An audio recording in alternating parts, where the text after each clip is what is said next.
Welcome to the Make the Movie Already podcast. This podcast is for you otherwise busy creatives who can't seem to find the time to finish or start your passion project. Join me on this journey, however long it takes, to get it done. Hello, this is Maria Rios, your friendly frustrated filmmaker, and actually not so frustrated filmmaker. I think I'm making some progress here.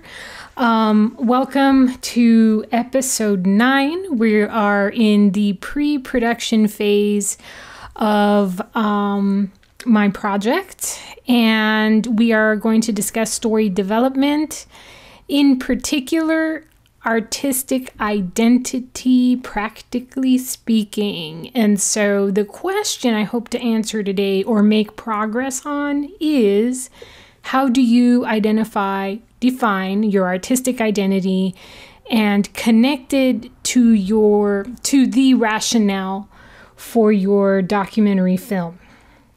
Okay, for those of you who are new to this podcast,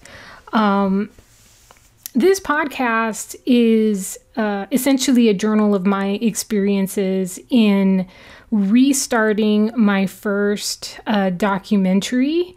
I got terribly stuck and I couldn't understand why I got stuck. And so I just decided to make a podcast about it, to figure that out and get the project off the proverbial shelf and get it done. And my hopes for this podcast are that it's of service to anyone who might be creatively stuck. My intention is for this to be an example of learning, getting over your fear, getting over procrastination by doing. Also talking about, I think, maybe underrepresented topics in documentary filmmaking, which is, I think, story development. Like it's been hard for me to find story development for docs, like story development resources, like resources that dive very deeply into the issue, and in particular in relation to new filmmakers. Correction, new documentary filmmakers. So hopefully this inspires you, and if you're interested in filmmaking in particular, keep listening. If you're curious about documentary filmmaking, if you know anything about story development and documentary filmmaking, you know, this is a call for help here. But for now, I'm working with the books of Michael Rabiger. I always worry about the pronunciation of his name. I'm working through directing the documentary, the 4th edition, and I actually purchased his Developing Story Ideas, The Power and Purpose of Storytelling. Okay, so let's get started. So the reason I'd like to take a deeper dive into developing an artistic identity is because I want to answer a couple of questions. And these are important questions because these are central to the essence of the film, right, that I'm trying to make. It's, why am I making this film?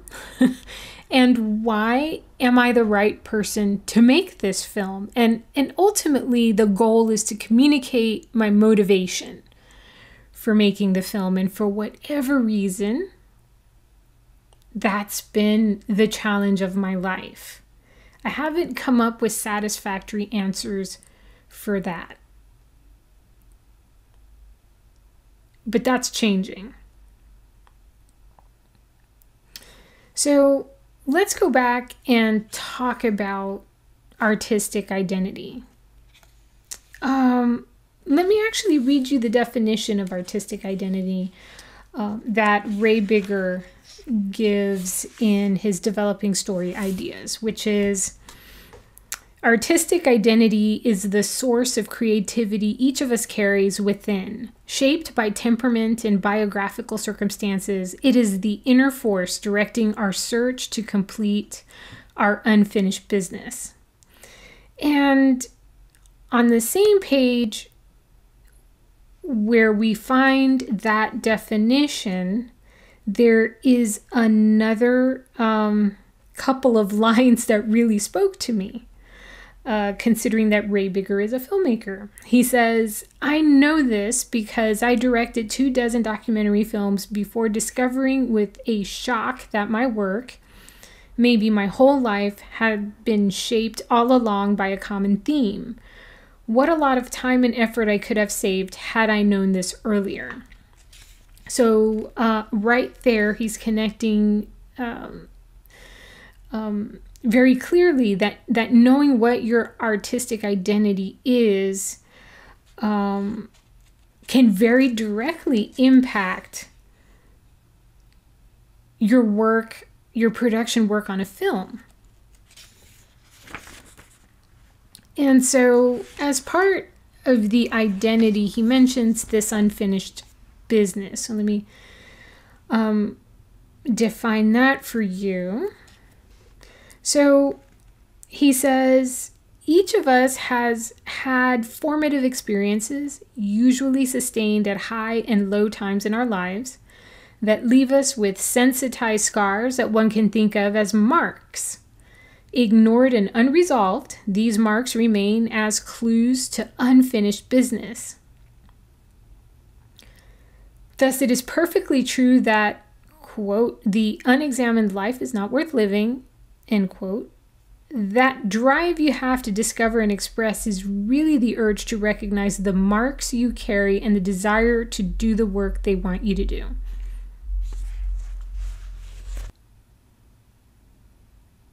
So these passages take me to a couple of pieces of advice that I've gotten consistently in my creative journey. I've tried creative writing before, and this is cliche almost, write what you know, right? You hear that, write what you know. I've heard that. But as a filmmaker, I've heard, tell the stories that only you can tell. And so great pieces of advice, both of them, but what do they mean? Like how do you end up with a story, by taking that advice? What does that actually mean? And here is where I think artistic identity comes in, because it starts to answer, or it will eventually answer, why you should write what you know, or why you're choosing that particular story. And being able to say that specifically is what I needed to get unstuck. And here's why. And you know what? I think I'll let Rabiger answer this question for me. So he says, "How do you begin to make art? By searching in depth for what you need, for what truly matters to you. The respected actor and directing teacher Marquetta Kimbrell used to say, quote, 'To put up a tall building, you must first dig a very deep hole,' end quote. The authors of Art and Fear concur, saying that, quote, 'The only work really worth doing, the only work you can do convincingly, is the work that focuses on the things you care about. To not focus on those issues is to deny the constraints in your life,' end quote. So practically speaking, not being able to articulate an artistic identity had two results. Like the first, it was a psychological barrier. It pointed to the fact that I had to show up to represent my vision, right? My rationale for a film as a new filmmaker who was attempting to make a film about someone who is way further along on the artistic accomplishment scale. Like, I go from this is a great idea to make a film about this person because there's so many good reasons to do it. But once I started to insert myself into the picture, then I started to ask, who am I to tell this story? I am not good enough to tell this story. So that's a problem. That's a problem. The second thing that happened is that I couldn't even take the footage that I had, take the interview footage that I had, and ship it off to an editor or another videographer, come and evaluate the footage and to get help. So even getting help became problematic for me because I couldn't give precise or detailed enough instruction for them to be able to make a story out of, or suggest a story or suggest any particular direction. And I also wouldn't be able to accept their feedback because I didn't have enough sense of the story. So how would I know if their feedback would be helpful to this non-existent story? It was just a circular problem, and I just couldn't get out of it. So after saying all of this, I guess what was happening is that by not having an artistic identity, I was trying to make a film devoid of myself. And it's just not realistic. So how am I going to forge my artistic identity? Because I definitely need it. So Rabiger has developed some assignments to help with that. And the first was making a private self-inventory. So he says, make notes privately and non-judgmentally of the marks you carry. Do so freely, since you need divulge nothing that is private. So he says, list your key experiences by writing in rapid, brief notations, whatever comes to mind. Make a private, non-judgmental list of any experiences in your life that profoundly moved you to joy, rage, panic, fear, disgust, anguish, love, etc. Keep going until you have 6 or 10, he says. He says, step 2, divide your life into chapters. And what about each chapter? Ask. And about each chapter, ask, what was I trying to get, do, or accomplish? The third step was arrange your key experiences in groupings on a large piece of paper. Group them in any way pertinent. This useful technique, known as clustering, will help you discover inherent relationships, connections, and hierarchies. And note down any themes arising from your mapping. So that was the private self-inventory, and actually worked on who influenced you, who has deeply moved you. The goal here is to supplement what you learned from the previous assignment. So make a short list of people known to you who have made an impact on you. List 4 characters from literature, cinema, or theater with whom you feel a powerful connection.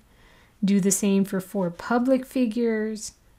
And then kind of speak no more than 5 minutes describing your top person in each category. Focus on the particular qualities to which you resonate and anything they have in common. So what's interesting about all of this is that, this developing story ideas can be presented in a class setting. It is an instructional text.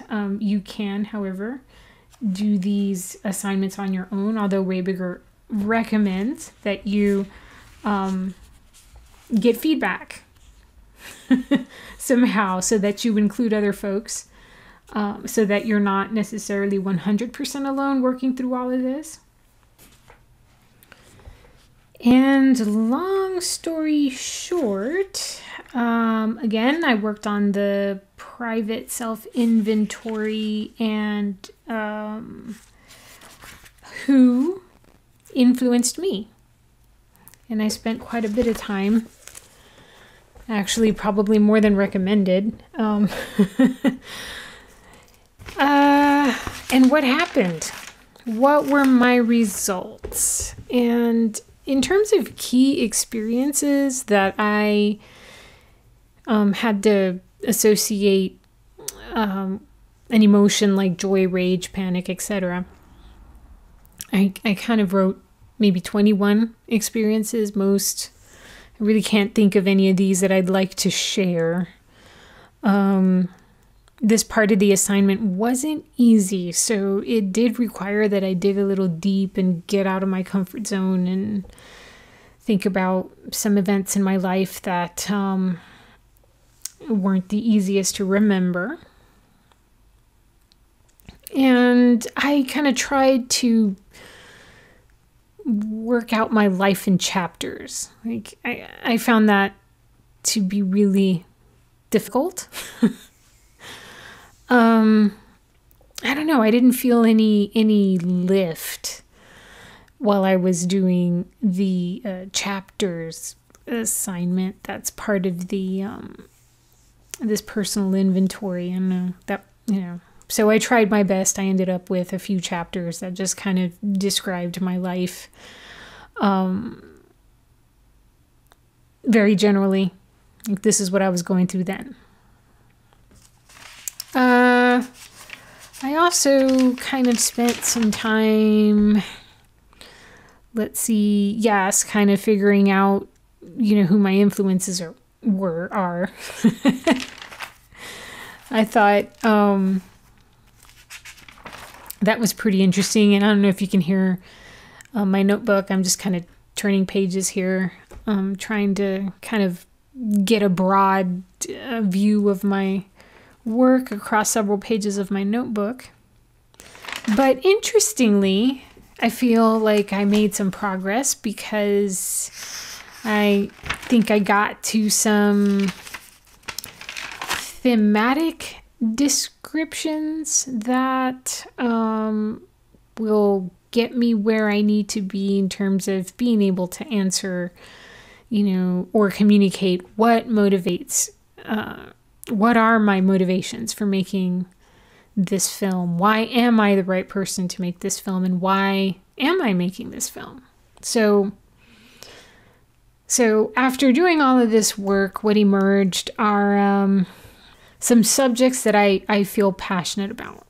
And it turns out that at the top of that list are identity issues, like finding, searching, expressing my identity. And specifically, to explain, I am Latinx, I am Hispanic, I am Chicana, I am half Mexican-American and half Puerto Rican, and I think this has factored greatly into my interest in the arts. And so the arts, actually, was kind of like number 2 on that list of things that I feel passionately about. And I guess, more on theme, what is starting to emerge. And these are more like words and phrases. I'm very interested in outliers and underdogs and people trying to break free somehow. People finding beauty in dark or unexpected ways. I'm interested in themes relating to people being cast out, outsiders, outliers again, uncovering truths or unexpected truths, revising history, and I put that in quotes, not feeling here nor there / borderlands. This is relating to ethnic identity. And so, like, more words that started to come up for me were identity again, dichotomies, outsiders, suffering, transformation, rebirth, uncertainty about my own identity. Those are things that came up.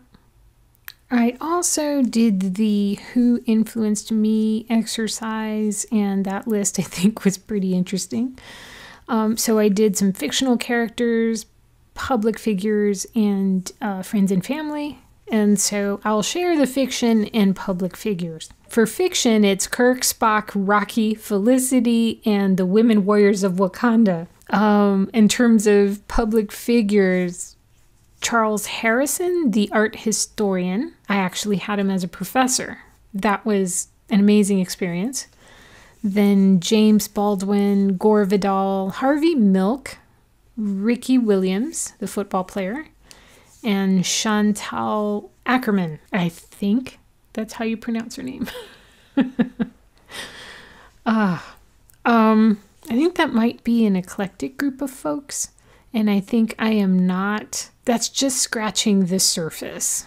I don't know. People who have known me might add George Michael to the to the list. But anyway, I'll leave that one alone.